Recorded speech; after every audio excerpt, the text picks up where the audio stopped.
10 mga Rapunzel sa totoong buhay.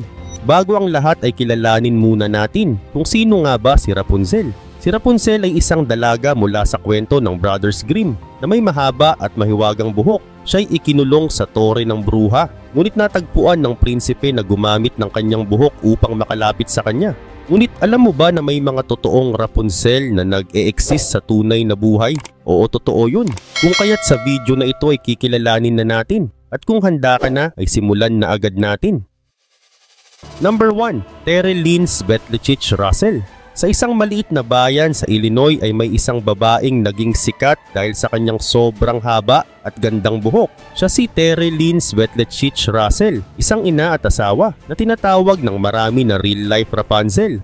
Ang kanyang buhok ay mahigit 6 feet ang haba na halos umabot na sa sahig. Si Terri-Lynn ay lumaki sa isang pamilyang naniniwala na ang mahabang buhok ay simbolo ng kagandahan at kalusugan. Mula pa pagkabata ay hindi niya pinuputol ang kanyang buhok at sa loob ng maraming taon ay inalagaan niya ito ng maingat gamit ang natural na paraan. Kasama ang kanyang mga kapatid na babae na mahaba rin ang buhok ay naging kilala sila bilang mga real-life Rapunzels. Ang kanilang mahabang buhok ay naging tanda ng kanilang tradisyon at pagpapahalaga sa natural na kagandahan. Paano niya kaya inalagaan ang kanyang buhok? Simple lang ang paraan ni Terri-Lynn sa pag-aalaga ng kanyang buhok. Gumagamit siya ng natural na shampoo at iniiwasan ng mga produkto na may kemikal. Hindi siya nagpapagupit o nagpapaplansya ng buhok. Sa halip ay inuubos niya ang oras sa maingat na pagsusuklay at pag-aalaga dito araw-araw. Dahil sa kanyang tiyaga ay humaba ang kanyang buhok ng mas mahaba pa sa kanyang katawan.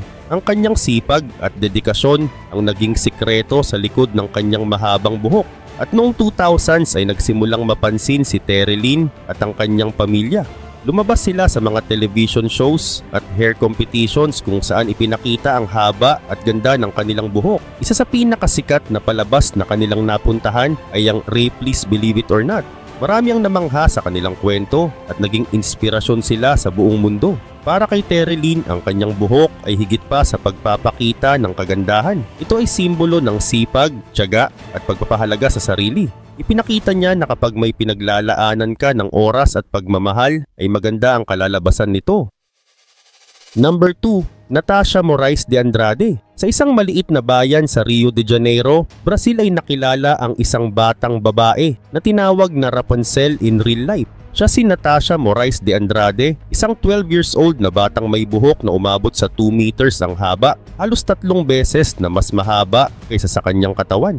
Lumaki si Natasha sa isang lugar na tinatawag na Complexo do Alemão, isang komunidad kung saan maraming pamilya ang naghihirap. Simula pagkabata ay hindi pa niya naisip na magpagupit. Para sa kanya, mahalaga ang kanyang buhok. Araw-araw ay halos 4 na oras niyang sinusuklay ito ng dahan-dahan. Pero habang lumalaki si Natasha ay nagdulot ng hirap ang kanyang buhok. Palaging mainit ang kanyang pakiramdam lalo na sa panahon ng tag-init. Hindi rin siya makapaglaro ng maayos dahil natatakot siyang madumihan ito. Ang gastos nila sa shampoo at conditioner ay malaki, kaya nahihirapan silang makapag-ipon ng pera para sa mga pangangailangan sa bahay. Bagamat maraming humahanga sa kanyang buhok, alam ni Natasha na hindi ito praktikal para sa kanilang sitwasyon. Kaya noong 2012 ay napagdesisyonan ni Natasha na ipagupit ang kanyang buhok. Sa edad na 12 ay alam niyang kaya niyang gawing makabuluhan ang kanyang desisyon. Bebenta niya ang kanyang buhok upang matulungan ang kanyang pamilya. Ayon kay Natasha, gusto niyang makabili ng electric fan para kahit paano ay maging komportable ang kanilang tahanan na gawa lamang sa kahoy at yero. Ito ang kanyang paraan upang maibsan ang hirap na kanilang nararanasan araw-araw. Nang putulin ng kanyang buhok ay naibenta ito ni Natasha sa halagang 3,500 real. Ang perang iyon ay ginamit ng kanyang pamilya para makabili ng electric fan at iba pang kagamitan na makakatulong sa kanilang pang-araw-araw na pamumuhay. Sa simpleng desisyon na ito ay nakapagbigay si Natasha ng ginhawa at pag-asa sa kanyang pamilya. Para sa kanya, ang pagputol ng buhok ay hindi pagkawala ng kanyang pagkatao kundi simula ng bagong buhay. Number 3. Dashik Gubanova. Sa bawat sulok ng mundo, ang mahabang buhok ay may iba't ibang simbolism, kapangyarihan, kagandahan at pagkakakilanlan. Subalit sa modernong panahon ay bihira nang makita ang isang taong nagpapahaba ng buhok ng lampas sa inaakala ng karamihan. Si Dashik Gubanova na isang babae mula sa Russia ay tinawag na real-life Rapunzel dahil sa kanyang buhok na umabot na halos sa lupa. Ang kanyang kwento ay puno ng dedikasyon, inspirasyon at pagbalik sa kalikasan sa isang mundo ng artificial beauty. Bukod dito, si Dashik Gubanova ay isang ordinaryong babae na nagmula sa Russia na may hindi pangkaraniwang desisyon ang hayaan ng kanyang buhok na humaba ng natural ng walang hanggan. Hindi siya artista, hindi rin sikat na personality ng una, pero dahil sa kanyang pambihirang buhok, siya ay naging viral sa social media. Libo-libo ang humahanga sa kanyang determinasyon at kakaibang kagandahan. Nagsimula ang kanyang desisyon noong year 2000 noong siya ay nasa kanyang kabataan. Na-inspired siya sa mga alamat at Russian culture kung saan ang mahabang buhok ay palaging tanda ng kalusugan, lakas at pagkakaayon sa kalikasan. Sa kanyang paniniwala, ang pag-aalaga ng buhok ay hindi lang tungkol sa pisikal na anyo kundi isang pagpapakita ng respeto sa sariling katawan at sa likas na kagandahang ipinagkaloob ng kalikasan. Habang lumilipas ang panahon, ang buhok ni Dashik ay unti-unting umabot sa kanyang tuhod hanggang sa dumating ang puntong halos maaapakan na niya ito. Ngayon ay halos abot na ito sa lupa, na isang pambihirang bagay sa isang panahon kung saan ang kaginhawahan at practicality ang laging inuuna. Dahil sa kanyang mahaba at makintab na buhok ay naging tanyag si Dashik sa social media platforms tulad ng Instagram kung saan libo-libo ang sumusubaybay sa kanya. Tinatawag siyang Russian Rapunzel, isang palayaw na nagbigay sa kanya ng pagkakakilanlan at humikayat sa iba na pahalagahan ang kanilang sariling kagandahan. Subalit ang pagpapanatili ng buhok na kasing haba ng kay Dashik ay hindi madaling gawain. Ayon sa kanya, ang sikreto ay pagkakaroon ng disiplina at pagpili ng natural na mga produkto tulad ng coconut oil at argan oil. Number 4. Amy Chase. Si Amy Chase, isang 11 years old na bata mula Port Chester, Hampshire, ay magpapagupit ng kanyang buhok sa unang pagkakataon. Ang kanyang buhok ay umabot sa 3 feet at 6 inches, halos kasing haba ng kanyang tuhod. At dahil papasok na siya sa secondary, ay naisip niyang oras na para magbago. Gusto niyang subukan ang iba't ibang ayos ng buhok na hindi niya magawa noon. Hindi lang para sa sarili ang desisyon ni Amy. Napagpasyahan niyang i-donate ang kanyang buhok sa Little Princess Trust, isang organisasyon na gumagawa ng wig para sa mga batang nawalan ng buhok dahil sa cancer. Sayang naman kung itatapon lang, kaya mas mabuti na makatulong ito sa iba, sabi ni Amy. May mga kaibigan kasi ang kanilang pamilya na nagkaroon ng cancer, kaya naging inspirasyon ito para tumulong siya hanggang sa kanyang makakaya. Bagamat mabilis tumubo ang buhok ni Amy, ay bumabagal ang pagtubo nito habang humahaba. Kahanga-hanga ang haba ng kanyang buhok pero malayo pa ito sa pinakamahaba sa mundo.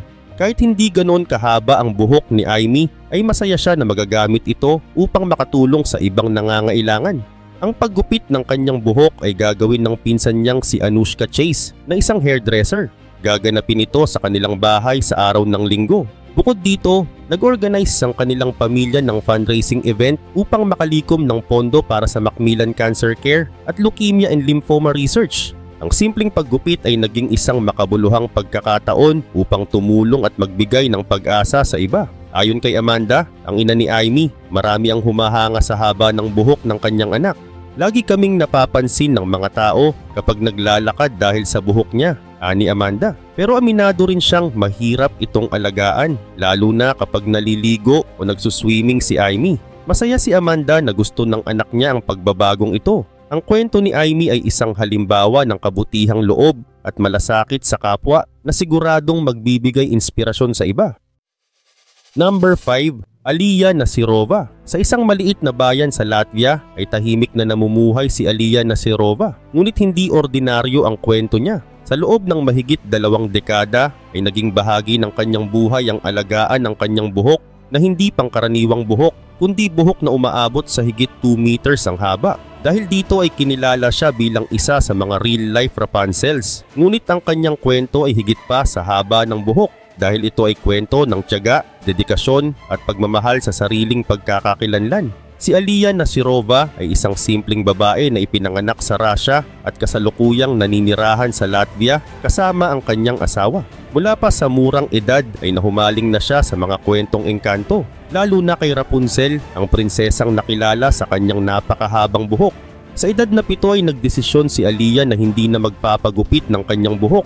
Ang simpleng pangarap na ito ay naging bahagi ng kanyang pagkatao at nagbigay daan sa kanyang pagiging tanyag. Ngunit ang pag-aalaga ng buhok na kasing haba ng katawan ay hindi biro. Sa loob ng 23 years ay inialay ni Aaliyah ang kanyang oras at pagsisikap sa kanyang buhok. Araw-araw ay inuubos niya ang mahigit 1 oras para magsuklay at maglagay ng mga espesyal na langis upang mapanatili itong makintab at malusog.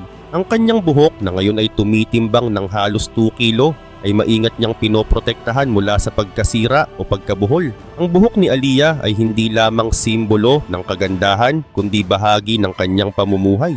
Ayon sa kanya, itinuturing niya ito na parang kasama sa pamilya. Sa katunayan, ang kanyang asawa ay may dedikasyon din sa pangangalaga ng buhok ni Aaliyah. Pinapayagan niyang ma-occupy ng buhok ng kanyang asawa ang kalahati ng kanilang kama, isang senyales ng suporta at pagmamahal. Samantala, noong una, si Aaliyah ay nagbabahagi lamang ng kanyang mga larawan at kwento sa social media. Subalit mabilis siyang nakakuha ng atensyon. Ang kanyang natatanging buhok ay nag-viral na nagbukas ng mga oportunidad para ma-feature sa iba't ibang television, documentary at articles. At noong 2017 ay opisyal siyang kinilala bilang isa sa mga babaeng may pinakamahabang buhok sa mundo. Number 6. Nilin May. Si Nilin May ay isang babae mula sa China na kilala dahil sa kanyang sobrang haba ng buhok. Ang kanyang buhok ay umaabot ng mahigit 11 feet kaya tinatawag siyang Rapunzel in real life. Ang kanyang kwento ay hindi lang tungkol sa haba ng kanyang buhok kundi pati na rin sa tiyaga at pagmamahal niya sa sarili. Si Nilin May ay isang babae na naninirahan sa Guangxi Province sa China. Noong siya ay 14 years old ay nagdesisyon siyang huwag nang gupitin ang kanyang buhok. Simula noon ay inalagaan niya ito araw-araw hanggang sa umabot na ito sa pambihirang haba. Para kay Nilin May, ang kanyang buhok ay parte na ng kanyang buhay at simbolo ng tiyaga at disiplina. Maliban dito sa kanilang kultura sa China ay mahalaga ang mahabang buhok. Tanda ito ng kagandahan at paggalang sa tradisyon. Dahil dito ay pinili ni Nilin May na sundin ang paniniwala ng kanilang lugar. Araw-araw niyang inaalagaan ang kanyang buhok, hinuhugasan, sinusuklay at maingat na tinatali para hindi ito maging sagabal. Minsan ay sinabi niya na ang kanyang buhok ay parang isang alaga na kailangang alagaan at ingatan. Kahit mahirap at nakakapagod ay hindi niya ito itinigil dahil naniniwala siyang ito ay parte ng kanyang pagkatao. Para kay Nilin May, ang kanyang buhok ay simbolo ng kanyang pagmamahal sa sarili at pagiging natural. Sa panahon ngayon ay marami ang sumusunod sa uso, pero siya ay nanatiling tapat sa kanyang gusto. Kahit minsan siya ay tinutukso o tinatanong kung bakit niya ginagawa ito, ay hindi siya naapektuhan. Ayon sa kanya, ang mahabang buhok ay nagbibigay sa kanya ng kumpiyansa at kasiyahan. Ipinapakita rin nito na ang kagandahan ay hindi nasusukat sa modernong style kundi sa kung paano mo ipinagmamalaki ang sarili mo. Dahil sa haba ng kanyang buhok ay naging kilala si Nilin May hindi lang sa kanilang lugar kundi sa buong mundo. Maraming tao ang humahanga sa kanyang tiyaga at dedikasyon. Napansin din ng mga media ang kanyang kwento kaya marami ang natuto sa kanyang aral na mahalin ang sarili, huwag matakot maging kakaiba at maging tapat sa iyong paniniwala. Ang kwento ni Nilin May ay simpleng paalala na ang pagiging totoo sa sarili ang pinakamahalaga. Hindi mo kailangang sundin ang sinasabi ng ibang tao para masabing maganda ka o espesyal. Ang mahalaga ay kung paano mo tinitingnan ang iyong sarili at paano mo pinapahalagahan ang iyong mga desisyon. Number 7. Jiang Aiqiu. Sa isang tahimik na baryo sa probinsya ng Guizhou, China ay nakilala si Jiang Aiqiu bilang isa sa mga babaeng may pinakamahabang buhok sa buong mundo. Ang kanyang buhok na umabot sa 5.5 meters ay naging simbolo ng tiyaga, kultura at pagkatao. Ang kanyang kwento ay nagsimula sa simpleng desisyon ngunit nauwi sa inspirasyon para sa maraming tao. Si Jiang Aiqiu ay isang ordinaryong babae mula sa Guizhou, China. Noong siya'y 14 years old ay nagpasya siyang huwag nang gupitin ang kanyang buhok. Para sa kanya, ito ay simpleng pagsubok lamang kung gaano katagal niyang kayang pahabain ito. Hindi niya inakala na balang araw ay magiging bahagi ito ng kanyang pagkakakilanlan at pagkatao. Ayon kay Jiang, ang kanyang desisyon ay nag-ugat sa tradisyon ng kanilang kultura. Sa China ay naniniwala ang mga tao na ang buhok ay simbolo ng kalusugan, lakas at koneksyon sa kalikasan. Sa paniniwalang ito ay pinili niyang panatilihin at alagaan ang kanyang buhok. Para sa kanya ang buhok ay hindi lamang panlabas na anyo kundi isang mahalagang bahagi ng pagkatao. Ang desisyon niyang huwag itong gupitin ay isang anyo ng respeto sa kanilang kultura. Subalit hindi naging madali ang pagpapahaba ng buhok para kay Jiang. Gumugugol siya ng 2 oras araw-araw sa paghuhugas at pagsusuklay nito. At upang mapanatili itong malusog ay gumagamit siya ng mga natural na sangkap tulad ng mga halamang gamot. Pero sa kabila ng haba nito ay sinisiguro niyang maingat ang bawat kilos niya upang hindi masira ang buhok. Kapag lumalabas ay kailangan niyang itali ng maayos upang maiwasan ang perwisyo. Bagamat kahanga-hanga ang mahabang buhok ay dala rin nito ang ilang hamon sa araw-araw na buhay ni Jiang. Ang bigat at haba ng buhok ay nagiging sagabal minsan, lalo na kapag siya'y nagtatrabaho o naglalakad. Kailangan niyang maging maingat sa bawat galaw upang hindi ito madumihan o masira. May mga pagkakataon din na inalok siya ng malaking halaga upang ibenta ang kanyang buhok, ngunit tinanggihan niya ang mga ito. Ayon kay Jiang, ang kanyang buhok ay hindi isang bagay na maaaring tumbasan ng pera dahil ito'y bahagi ng kanyang pagkatao at paniniwala. Number 8. Xi Jinping. Sa mga kwento, si Rapunzel ay isang prinsesang may napakahabang buhok na umaabot hanggang lupa. Pero sa totoong buhay ay mayroon ding isang babaeng nagbigay buhay sa kwento ni Rapunzel. Siya si Xi Jinping, isang babae mula sa China na nakilala sa buong mundo dahil sa kanyang buhok na umabot sa mahigit 18 feet ang haba. Si Xi Jinping ay ipinanganak sa Guangxi, China. At noong 1973, sa edad na 13 ay nagdesisyon siyang huwag nang gupitin ang kanyang buhok. Pero ano naman kaya ang simpleng dahilan niya? Ayon sa kanya, gusto lang niyang malaman kung gaano kahaba ang kanyang buhok kung hindi niya ito gugupitin. Sa kabila ng kawalan ng idea ay naging determinado siya na sundan ang desisyong ito. Habang tumatagal ay dumating ang mga hamon ng pangangalaga sa mahabang buhok. Umaabot siya ng mahigit 2 oras araw-araw upang suklayin, linisin at ayusin ang kanyang buhok. Kinailangan din niyang gumamit ng espesyal na mga produkto at natural na sangkap para manatiling malusog ito. Hindi biro ang tiyaga at oras na ginugol niya, pero para kay Xi, sulit ang lahat ng sakripisyo. Dahil noong 2004 ay pumasok si Xi Jinping sa Guinness World Records bilang babaeng may pinakamahabang buhok sa buong mundo. Ang haba ng kanyang buhok ay umabot sa 5.62 meters. Para itong kurtina na bumalot sa kanyang katawan at higit pa. Dahil sa record na ito ay nakilala siya hindi lamang sa China kundi sa buong mundo. Ang kanyang buhok ay naging simbolo ng kanyang determinasyon at kakayahang magtaguyod ng isang layunin sa kabila ng mga hamon. Ang kwento ni Xi Jinping ay nagpapakita na ang Chinese traditions ay buhay pa rin sa makabagong panahon. Sa pamamagitan ng simpleng desisyon na huwag gupitin ang kanyang buhok ay ipinakita niya ang kahalagahan ng tiyaga, pasensya at paggalang sa sariling katawan.